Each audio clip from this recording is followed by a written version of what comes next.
Good afternoon, everybody. Thank you so much, Anita. Thank you for having me over here today. I think the first part that we saw earlier when we heard the two speakers over here, they shared a lot into what technology is driving, how technology is driving, particularly the HR function. I think moving from technology, artificial intelligence, robotics, things like that, we're moving into a different realm here, which is where we are talking about culture. The other extreme. It's a 360-degree shift. So we're moving from very logical, we're moving to something that's very intangible. So I just want to start this session by discussing what culture means to different people. So I'd just like to throw this open. Could anyone tell me what culture in an organization would mean to them? The culture means basically the beliefs which are set in the organization. What does the organization believes in? What does the employee believes in? Definitely there has to be an alignment, but that's what is the culture means to me. Anyone else? Hi, I'm Sandra. I believe culture is just like the tip of the iceberg. It's the behavior of the people of the organization. So it starts from the value systems, the belief systems in the organizations. I mean, so it is from even families and elsewhere. So it's just the tip of the organizations, tip of the iceberg, which I would put. Thank you. Yeah. How we do things.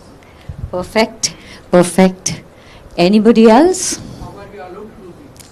Okay, that's even better. It's the perception of what this thing. So very often they say culture stems from the behavior of the leaders in an organization. They're the ones that set the tone. They're the ones who set the tone. They're the ones who, it's what they believe in and how they react that influences everybody else and sets the culture in an organization. What else? Anyone from this table, would you like to define culture? True. So behaviors. It's behavior, it's collective behavior, it's belief, it's all of what you said together. So I just wanted to show you a short film which tells you what some CEOs in America, how they have defined culture. So we heard a lot of things. We heard from you, we heard from CEOs, and we have defined culture in many ways. I think what stands out is it is your systems, value systems, it is the beliefs, it is how behavior is, it is how collective behavior is in an organization. It is what's acceptable in an organization, what's not acceptable in an organization. And it also talks about how it is what you do, not just what you say. So what's important in culture is you cannot say one thing and do another thing. I think that's something that every HR professional should be. You cannot say one thing and behave in another fashion. You have to be credible. If you want people to believe in what you say, you have to act in a particular fashion and create an atmosphere. So culture is a very intangible thing. It is something that is felt. It's a vibe. It's something that you get when you walk in through the door of an organization. It's not something that could be very clearly defined, but it is a very, very important part of the organization. What we need to do is, these are some of the things that help shape culture in an organization. They share beliefs, values. It is embedded in the practices that an organization follows. So you have different things. It is some organizations are customer focused. Some organizations are employee focused. Some organizations are very, very, very high on compliance and regulatory. They're not very risk taking. So there are different kind of cultures that create. And as was said earlier, culture is something that either you shape or it will happen. It will happen in any case, whether you like it or no. So it's best that organizations are cognizant of this and help define the way they want to shape that culture in an organization. There are typically, if you look at the theory of culture, and though hard to define, you have 4 kinds of cultures. You have which is not here, these are subcultures within that, but there are 4 kinds of cultures. You have the clan culture, you have the hierarchical culture, you have the adhocracy culture, and you have the market culture. Different cultures shaped on behaviors that you want, outcomes that you want. Organizations choose to have them. Within that, there are subcultures that will give you a caring culture, something that's purpose-driven, something that's open to learning, enjoyment, result-oriented, authoritarian culture. These are different subcultures that organizations need to be cognizant of. Now, different components that form culture. There is connect with people, there's consistency in your behavior, there's a commitment to learning, caring, communication. Communication being a very, very important part of culture. I want to share some statistics with you.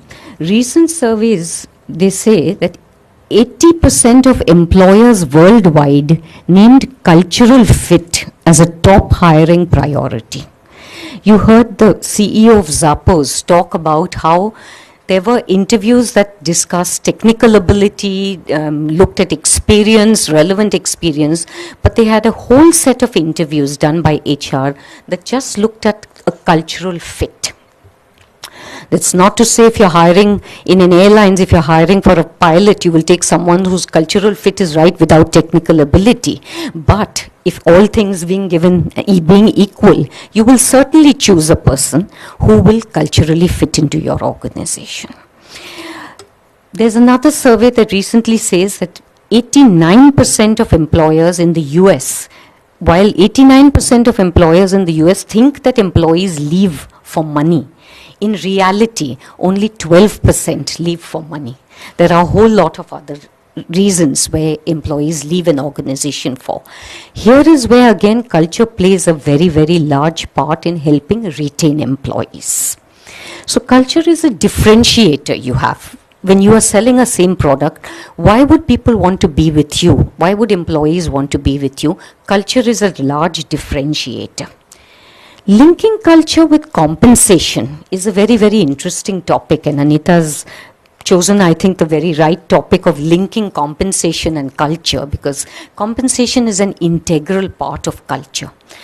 Before we go on to that, I'll just talk about a few things about, next slide, about companies that have different cultures, which we recognize. We heard the Zappos CEO. We also know that in Zappos, after the first week of onboarding and training, they have a practice of offering $2,000 to anyone who feels that they don't fit into the job or the company, to leave the company. I think that's an amazing, amazing way they're creating a culture. They want a right fit, and they say if you've come in, despite all our screening, if you've come in and you feel this job's not for you, we're willing to pay you to leave the organization. But we don't want people with mismatched culture in this organization. Southwest Airline is another where the airline industry is often, ridiculed and mocked for poor customer service. Southwest Airline is one airline that stands out. They have a very, again, a people-centric. So they talk about a warrior. They want a warrior, people with a warrior heart. They want people with a servant's heart. They want people with a fun attitude. So they put people first. They empower people, and they give them the option of going the extra mile. They give them permission to go extra mile to delight the customer. This is how cultures are created.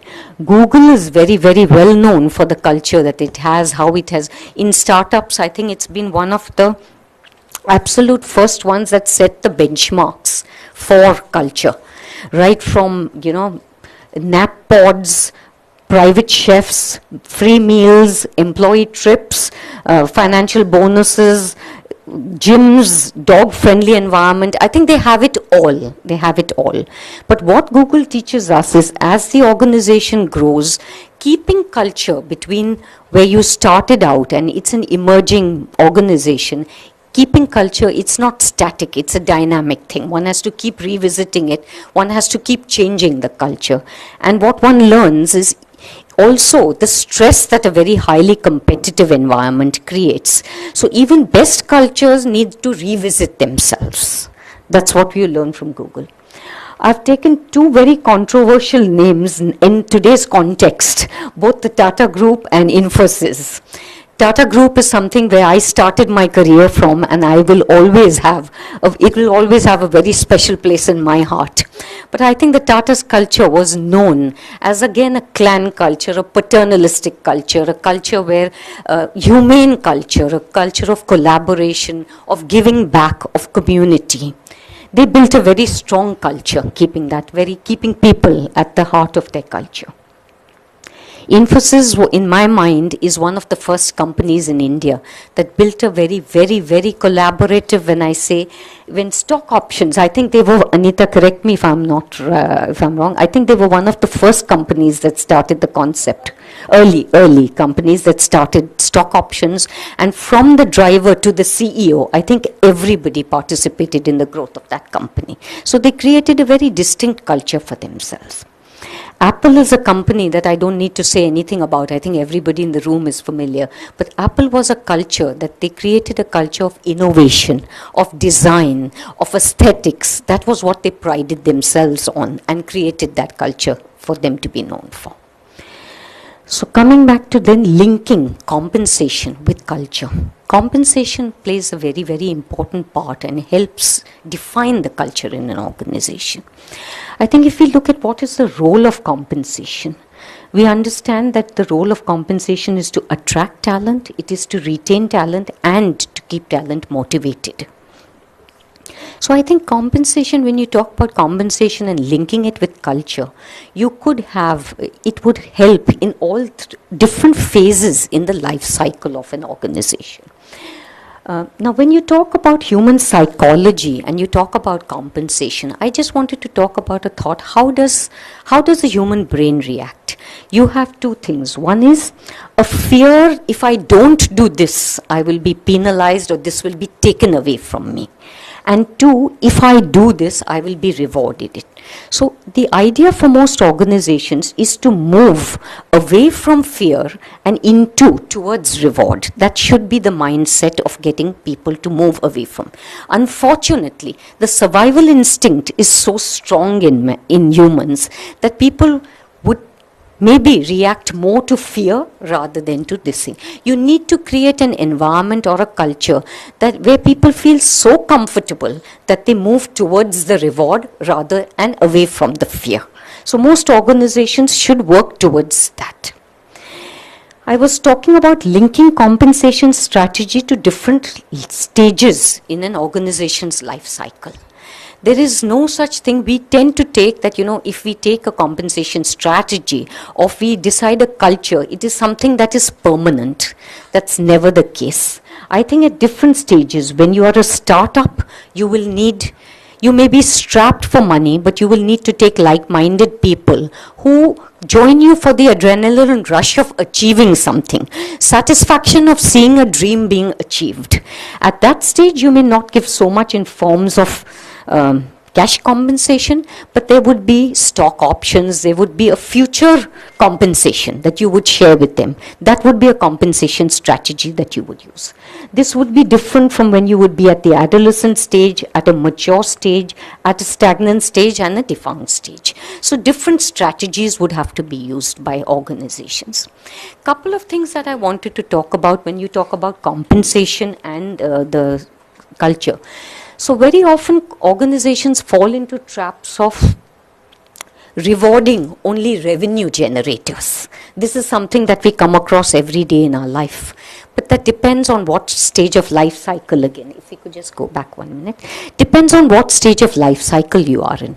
If you're only going to reward when you are at a mature stage, or, maybe in your initial stage you need to reward revenue generators. But when you get to a mature stage, you have to make sure that your risk, your compliance in the regulatory environment, all other functions are looked at. And you don't want to create a culture where only revenue generators are rewarded. So you have to make sure that you move towards a different compensation structure. The other things that organization tends to fall, into traps of where compensation and culture is rewarding getting into a star culture. Only my key people, I will identify a few people who are the key people, and only these stars will ever be rewarded. This is another trap that most organizations fall into. I think you need to look at, again, stages that you are in, and you have to take precautions to avoid falling into some of these traps. If we move on to elements of compensation, different elements, and I'm not talking about the non-monetary ones here. Even if we look at different elements of monetary, you have fixed pay, you have variable components, you have stock options, you have other benefits that are insurance coverage, paid holidays, and you have retirals. How you combine this and create a culture is, and how you work on your compensation strategy and how you create the culture. I think here again you have a balance is something that I personally think works best. If you have a very, very high performance driven organization, while it's very good, you're result oriented and you would get there, you do tend to have fallbacks of a very stressful environment, too competitive an environment, people not feeling very comfortable working there, burnouts, only stars being recognized and rest of the people not getting their fair share of compensation. On the other end of the spectrum, you have people taking compensation for as a matter of I take it for granted, it's my right. It's just the period of time that I've spent here. So I think the ideal thing would be a balance between these two. Linking it to, of course, what your organization's objectives are, linking it to the stage or life cycle that you are in. So all organizations use different elements, and in what combinations they use them would tie in with the objective that the organization has, the goals of the organization itself, environment that it operates in, as well as the stage of life cycle that we are in. So I think in sum total, I would like to say that compensation certainly plays an important role in the culture of an organization and would have to be used very wisely. It's a dynamic thing. It's not a static thing. It would have to be reviewed periodically, linked with what the organization strategy, linked with what the life cycle, stage of life cycle that you are in. Thank you.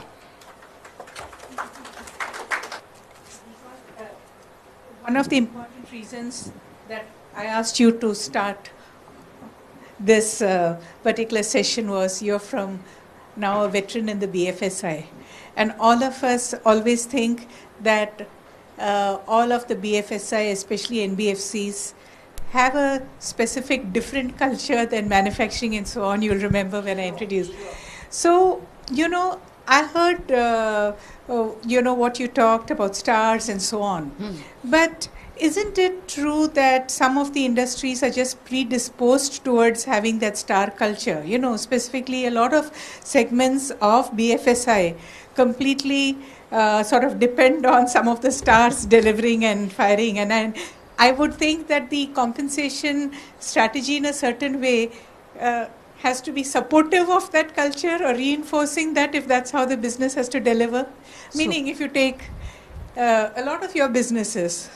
Very true, Anita. And in fact, when I moved from the Tatas and the other industries that I was, and I moved into the BFSI, I must admit my first couple of years were in a culture shock, because this is a very, as you said, mercenary, emoluments focused, very high, because they're dealing with money all the while and they're very aware of what compensation should be, and there's nothing wrong with that. You would have to link a bit of that to it.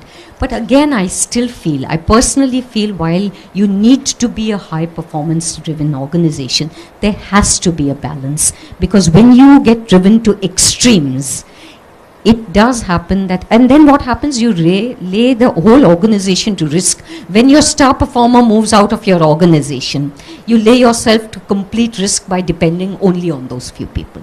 So it would have to be, some bit of that will always be. You'll have a fund manager, you'll have a CIO who is a star in the field, and you are hiring him for his star status. Right. So you would have to balance that out by also developing other things, then non-monetary. There are a lot of non-monetary benefits that you could use, which you will be rewards, recognition, employee engagement. You would have to use a lot of other tools at your disposal to achieve that balance in an organization. Yeah, but what I want to ask you, coming from that kind, and you gave some good examples of fund manager, CIO, That's which people can relate with. Yeah. do you actually talk in these cases that this is the kind of culture I would want to have, in an organization? Because what is leading this is that I actually need a certain kind of competence and profile to really build this business itself. Culture is a consequence, of that.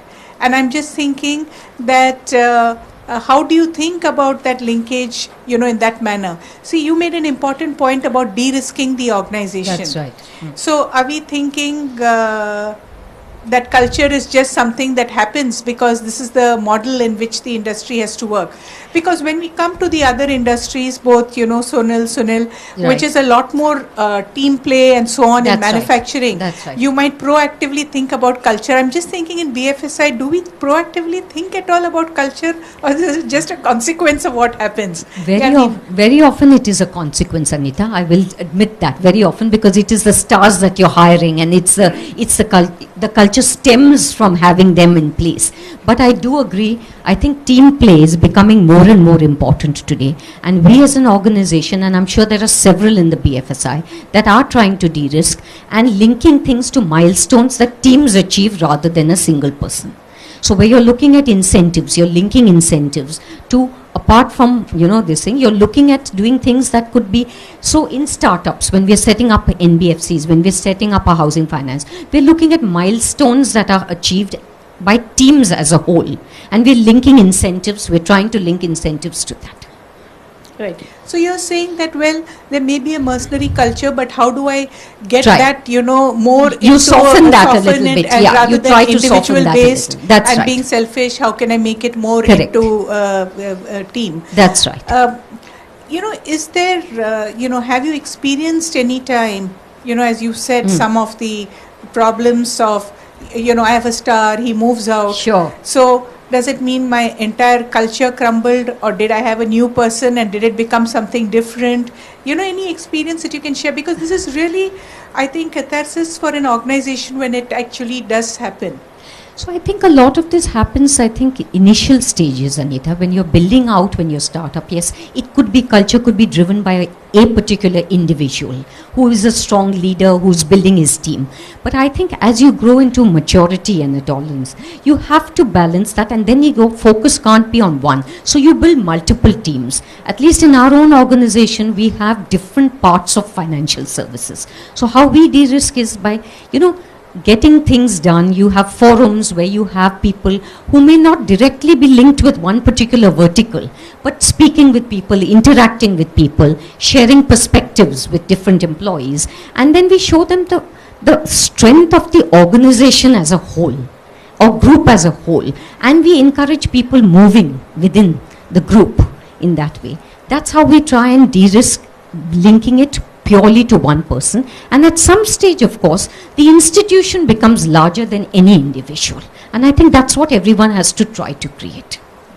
So just one other question from me before maybe we take one or two, or we come back in the end. We all have the sense that the BFSI sector works on very high variable pay. And, this entire culture that we talk about, being driven in BFSI, is because of the high culture of variable pay. Whether it's ESOP or variable pay, I'm considering all of that as variable, and therefore that drives certain mindset, and that is what creates the culture. I also know that in the last few years, in some segments, you've actually seen the variable pay falling back than say what it was 5-7 years. That's right. Have you felt that has made a difference to the culture, because you've seen the cycle too? I think that has brought a great reality check, and I think that's for the better, honestly, because I think at one stage when the BFSI sector was at its complete high, it had gone to lengths that were, to my mind, completely absurd and disproportionate. And that's what a lot of strong personalities, and it was led by single people who were leading teams and, who were the revenue earners. But I think 2008 and the fallout that happened worldwide, globally, the meltdown that happened, set a reality check amongst the BFSI sector. And I think post that, expectations are far more realistic. I think people have realized that you will never go back to those levels that it was there, and that itself was a fallacy when it was there. Thank you, Deepa. Any I will- questions from anybody else? Yeah. Yeah. Yeah, I want to ask, like, there are a lot of companies, they still have a mindset of, paying the,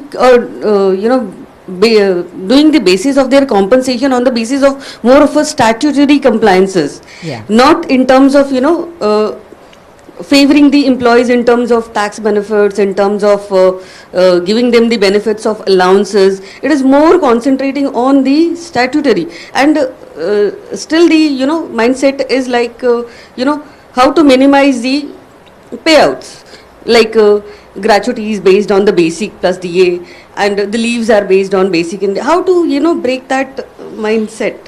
I think that the marketplace will do for you. If you want to attract exceptional talent, you are not going to be able to get away with that kind of mindset. I think that marketplace sets that tone for you. So that depends on who you want to attract to your organization. Because if you're going to have that mindset, you're going to be very limited ability to attract the right talent. Okay, I saw a hand. So we'll talk about that a bit later. We'll take away because we'll be. I saw a hand there. Yes. Did you? Yes. Yes. Go ahead.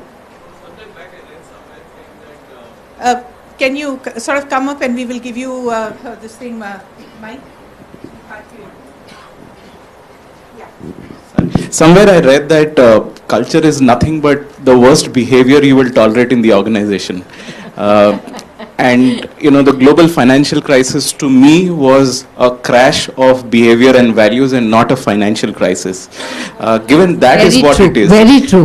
Well said. Yeah, and given that what it is, and this is just information as well and a question, a lot of companies or financial organizations are now experimenting with the idea of saying we will not go variable, we'll go very high fixed.